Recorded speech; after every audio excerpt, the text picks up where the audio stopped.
I'm Sheh, and today I'm going to take you through how to troubleshoot an espresso. And what we're going to cover is how to break down an espresso shot, how to change your parameters, and how to dial an espresso that best suits you. So the first thing we're going to do is we're going to break down an espresso shot. What that means is I'm actually going to separate one single espresso shot into 4 different cups. The reason I do this is to better understand how an espresso actually tastes. The first cup might be really bitter. The second cup that I pick will be very high in acidity, very sweet. The second last cup, so the third cup, will taste a little bit like water, maybe just like a normal coffee.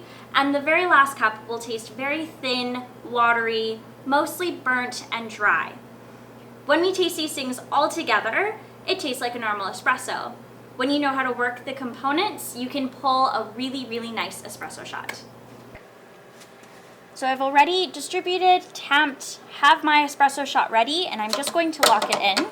I have 4 cups on the side here, and what I'm going to do is I'm going to transition every time the coffee transitions as well. So I'll capture a different part of the shot in each cup. And we'll begin.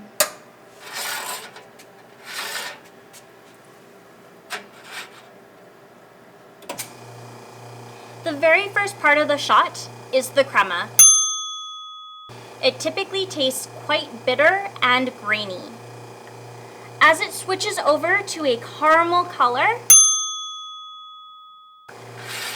that is going to be the sweetest part of your cup. It's going to be very acidic, very bright, very sweet, and it'll have a really thick body to it. As you transition again, it'll be more blonde.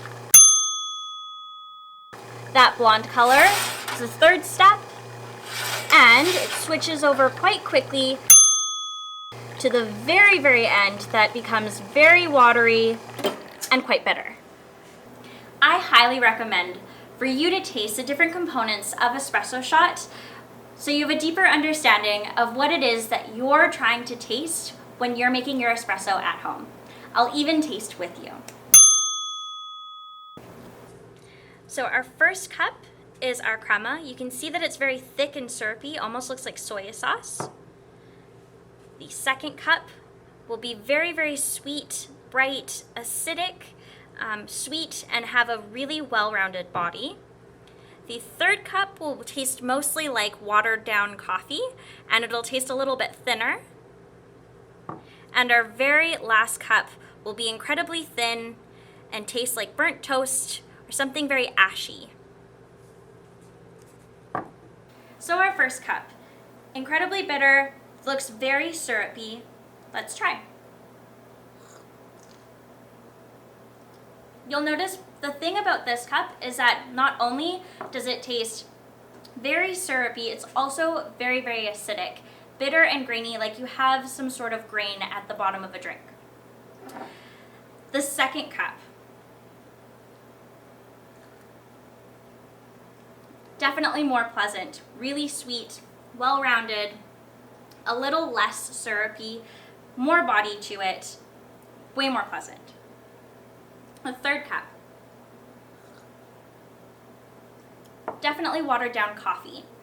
Tastes very light in body, more watery or like 1% milk. And your last cup.